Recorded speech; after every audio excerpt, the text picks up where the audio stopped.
Hi guys. Hello, hello, hello.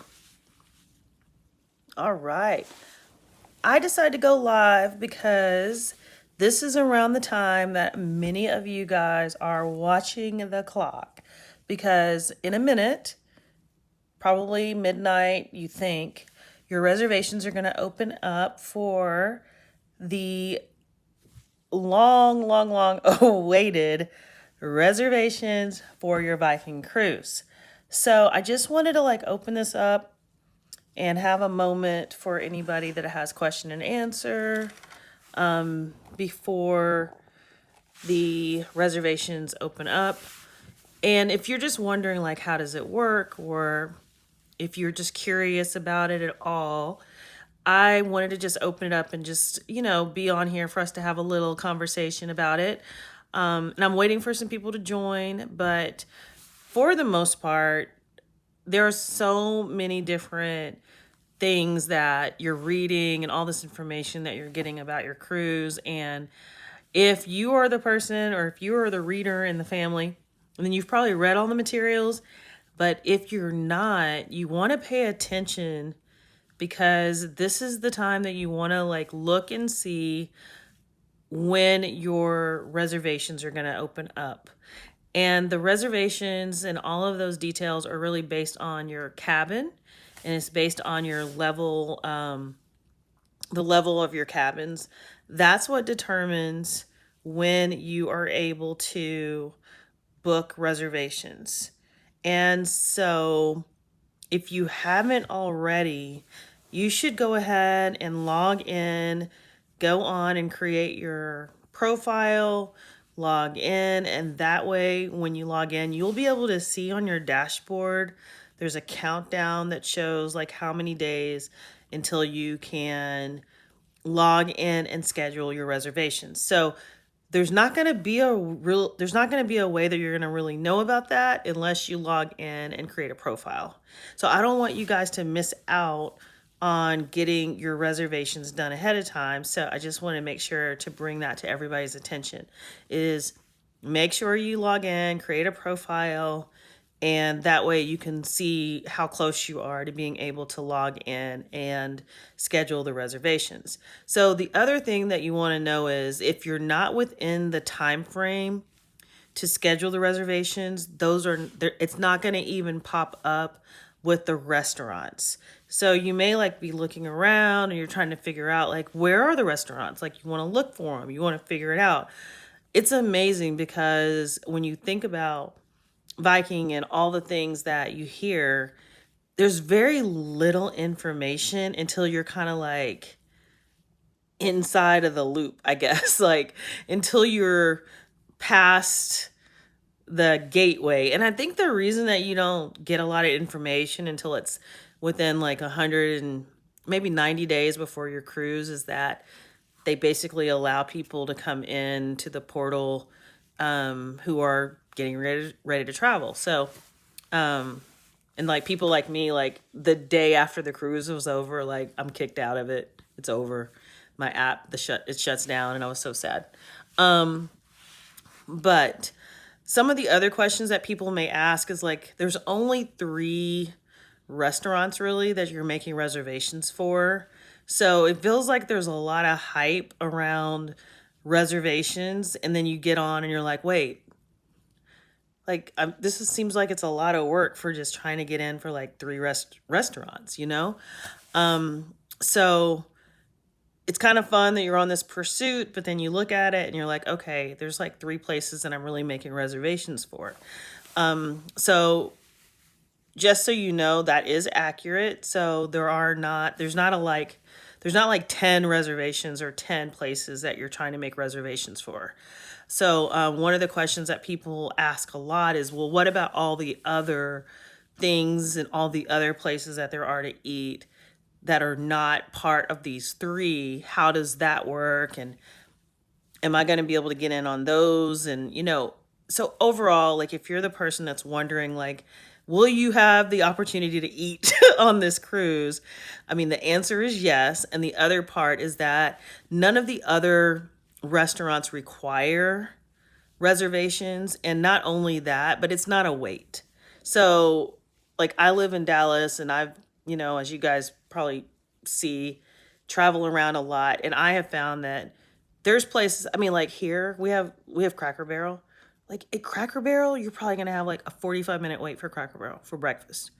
It's like everywhere in Dallas has a long wait. It's crazy. So I'm really used to long waits and reservations. So for me, I'm always like trying to get on Open Table. Hey guys, thanks for joining the live. We're just talking about frequently asked questions about reservations. So anyway, so for me, I'm really used to needing to have a reservation because I live in Dallas and everywhere we go, it requires that. So on Viking, do not feel like if you don't get the reservations in, that you won't be able to have a great dining experience, because every other place you just walk in and you're not going to have a problem. But for the three restaurants that will open up, you want to go ahead and make your reservations. And my hack that I want to give you guys is, for instance, there's on one of the cruise lines, there's like the chef's table, and you may notice that that's one of the options.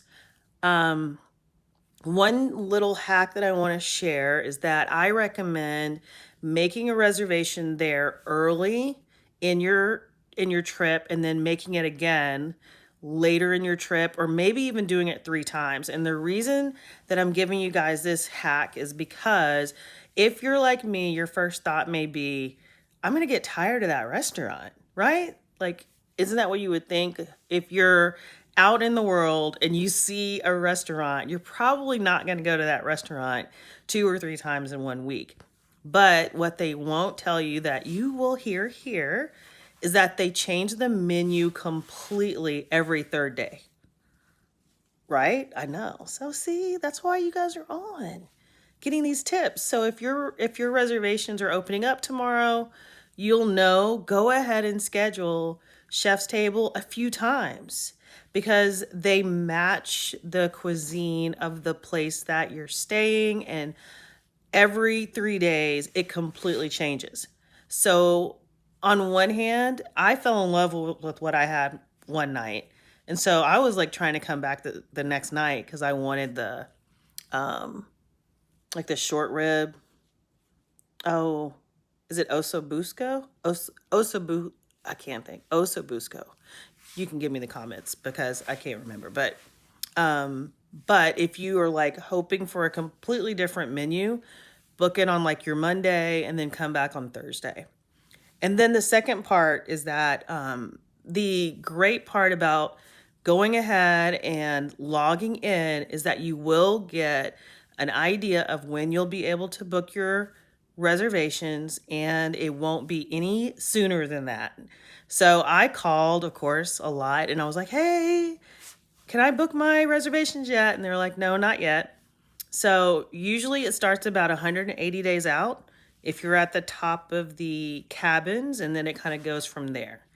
The last hack on your reservations for dinner and frequently asked questions is that when you actually board the ship, if you didn't get the reservations that you'd like, just skip the concierge and go straight to the maitre d' at the front of any one of the restaurants, and they will also get your reservations done right there. So you don't have to stress about it. You're still going to have a great time.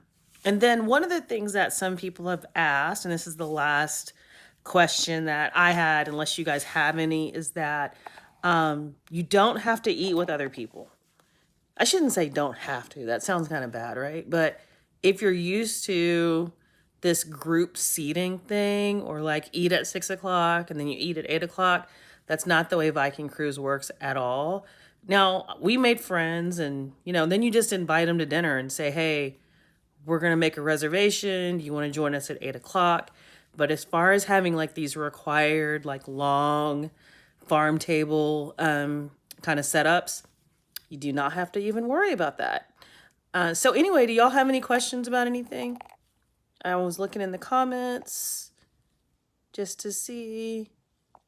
Okay, well, I am excited. I know that some of you guys are gonna be like waking up trying to like kid on Christmas, getting your reservations in, and then just leave me a comment and let me know how your excursion went. Oh, okay. So I had one comment that came in. Yeah, exactly. So thanks, Wes. So he said he made a reservation at the chef's table, which was probably good, right? And then, yeah, and then booked the other. So you were probably like me and went back to chef's table a couple of times. So ditto that. So I think if that's what you did, like take it from us, chef's table, probably could go there every night because it's amazing. It's 5+ stars. So I think that was great. Hey guys, thanks for tuning into the live. I'm gonna keep doing these because I think it's just nice to like give people a chance to weigh in. And then if there's something that you want to know more about, let me know. And then if you haven't subscribed to the channel, why not do it now? All right, have a good night and happy sailing.